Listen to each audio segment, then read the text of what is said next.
Hi friends, I have another story from the story tree.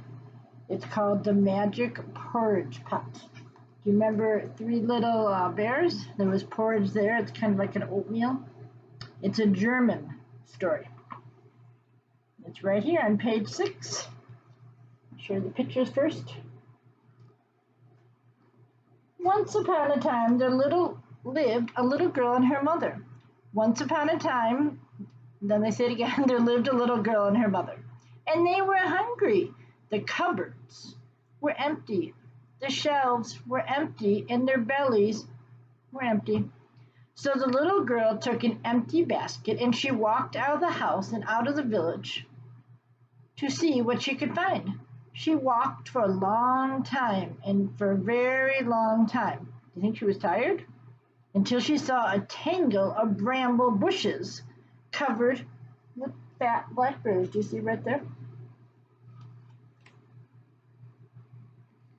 These are what we need. She picked and she picked until the bushes were bare. There was no more. And her basket was full.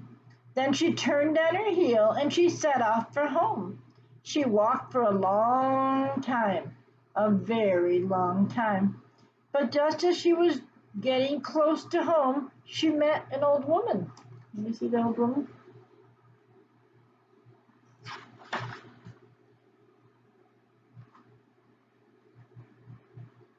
Thin as a scarecrow, that old woman was dressed in rags and tatters. Her face is wrinkled as an old winter's apple.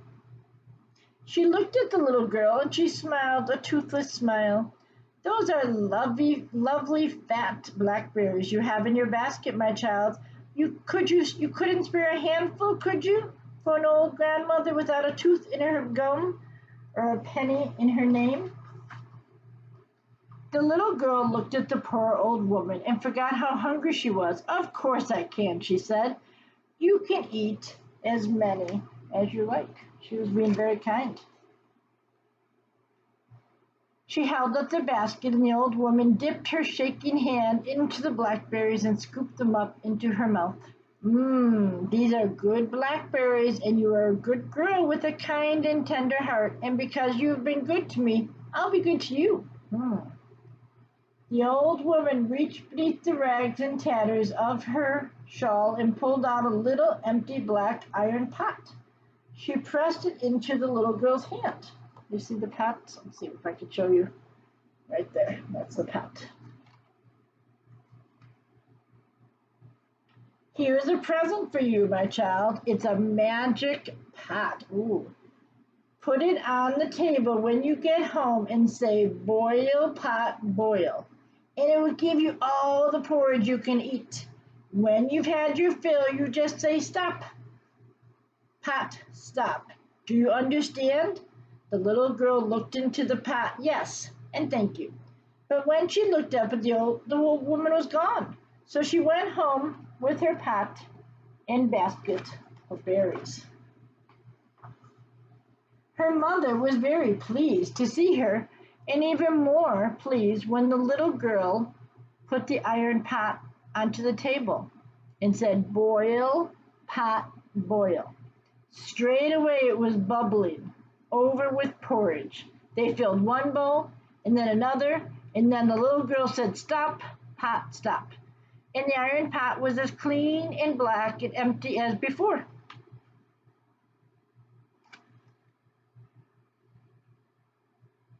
And they fetched spoons and tasted the porridge. It was delicious, creamy, and sweet. And when they stirred the blackberries into it, well, it was the best meal they had tasted in their lives.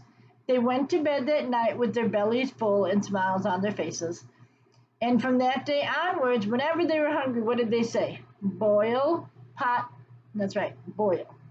And there would be porridge and plenty, and then they'd say, stop, pot, stop, when they had their fill. All was well and good until one day when the little girl's mother said, do you remember that time when we had blackberries with our porridge? Do you remember how good it tasted? And the little girl said, yes, I remember, and if you'd like, I will go pick some more. And there she is.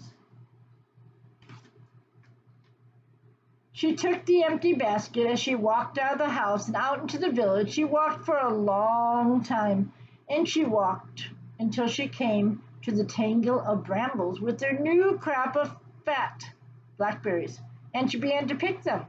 But while she was away, her mother was sitting at home looking at the little black pot on the table, and the more she looked at it, the hungrier she felt.